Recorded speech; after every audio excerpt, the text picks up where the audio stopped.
Yo, what's going on YouTube? Welcome to Xbox One, welcome to the future, welcome to the next generation of gaming.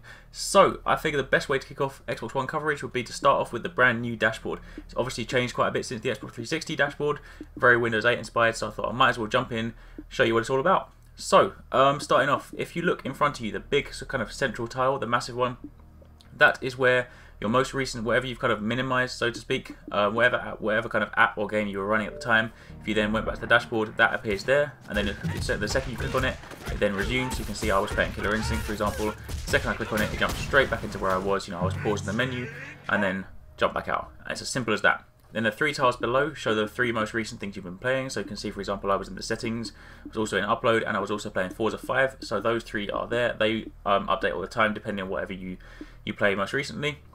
Then to the far left, this is where all your pins go. So you can see I've pinned quite a few games there. I've got like Call of Duty, Rise, Assassin's Creed, all that kind of stuff, and they are pinned to the left. You can add as many as you want. The second you go into the marketplace, you can pin things.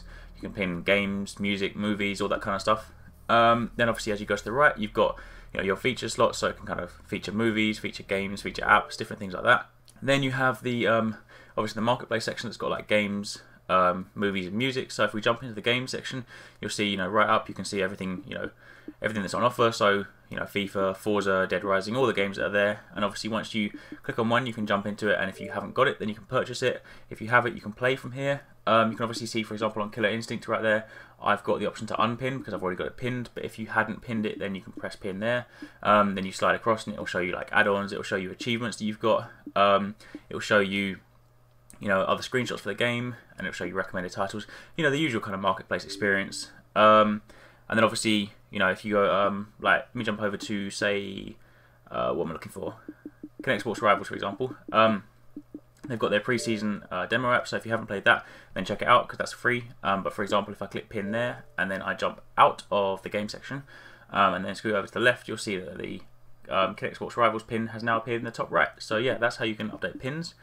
Then if you look in the top left of the screen, that sort of grey square with the numbers in, that's your notifications. It shows what you've been doing recently. So for example, I was playing Forza and I've unlocked achievements, so that's there. I've received messages, recorded clips and upload, all that kind of stuff. So that appears there, and obviously next to that it shows the most active, or whoever's kind of actively logged in.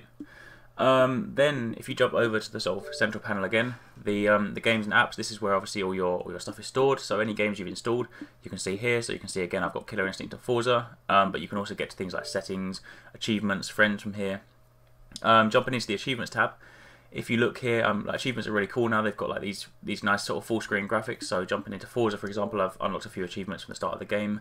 It shows you a kind of overall summary first, then you go across, and anything that's got like a nice full picture is obviously something you've unlocked, so you can then click in it and it will tell you more about it. So there's a nice picture of a Mercedes there, it tells me when I unlocked it, what it is, shows the picture. But if you go over to one of the grey ones, you can see that what it does is it shows how far you are through it. So for example, this one, I need to earn 5 gold medals. I've currently done 3 races, so obviously I'm 80% of the way there. And what you can actually do, if we go into Killer Instinct, for example, if you click on an achievement that you haven't got, then what you can do is you can press play on it, and it'll basically say it'll let you jump into the game. So you can see, for example, I had Killer Instinct running from before, and it just jumps me straight back into the game. So that way it's kind of a direct link to it.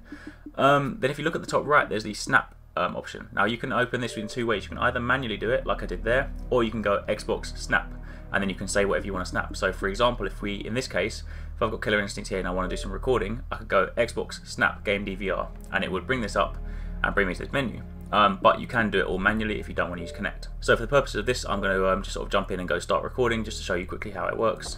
Jump into Killer Instinct, do a basic combo, and then jump out and stop recording, and then that has made a really quick clip, and that will then go to my library.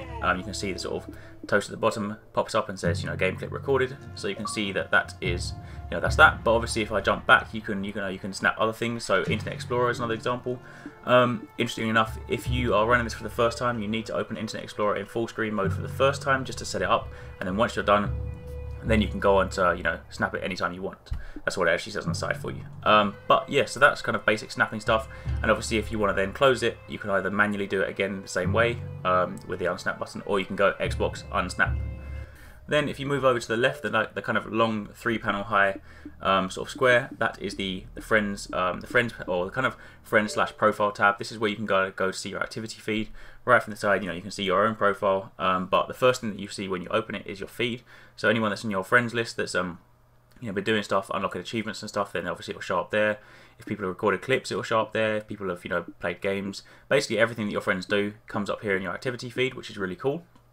Then you can go to the side, and obviously if you've got particular friends you want to kind of keep track of, you can put like your best friends on the side, like as a favorites tab, so you can always sort of see what they're doing at like a quick glance. Then if you close that, then obviously if you're in a party, you'll see that that'll appear at the side as well. Then if you go into the friends tab, you'll see that this is now what your friends list looks like. It's all kind of very sort of metro, very sort of like laid out in that really cool way. Now obviously Xbox One has also got this followers thing, so you can have friends, but if you're not friends with someone, you can follow them, so that way you can still track someone. So if there's someone out there that you really want to kind of like see what they're doing, you don't necessarily have to have them add you back. You can kind of at least follow them and track their progress, which is kind of cool. But if we jump over into your profile, you see that gamerpics are now these really cool sort of full screen graphics. I've got this cool car one. And then obviously on the side it will say your recent activity, and you can go down and you can change the color from here of your dashboard. I've got the kind of very sort of bland looking grey one, but I kind of like those colors. I like the sort of minimal tones instead of sort of the bright colors. But if you change the color, for example, to let's pick like orange, for example, then let's go to the dashboard. You can see there you go, all my tiles have changed color, and then that is yeah, that's sort of some of the personalization stuff. So I'm going to kind of like largely leave it there for now. There are sort of a few other things I'm going to do as well, but for the time being, that's kind of a brief overview of the dash. So hopefully you find it helpful. Hopefully if you haven't sort of like looked into it, or there's a few things you haven't sort of seen, then hopefully you've got something from this. As always, if you did enjoy the video, then don't forget to hit that like button and show your support. It does really help me out. And obviously don't forget to subscribe for all the Xbox One content we've got coming. Also, don't forget to stay tuned to the Arekkz Gaming Facebook and Twitter page so you can get all the updates and when all the videos are dropping. But keep it locked to Arekkz Gaming. Thanks for watching. Take it easy. Catch you next time. Peace out.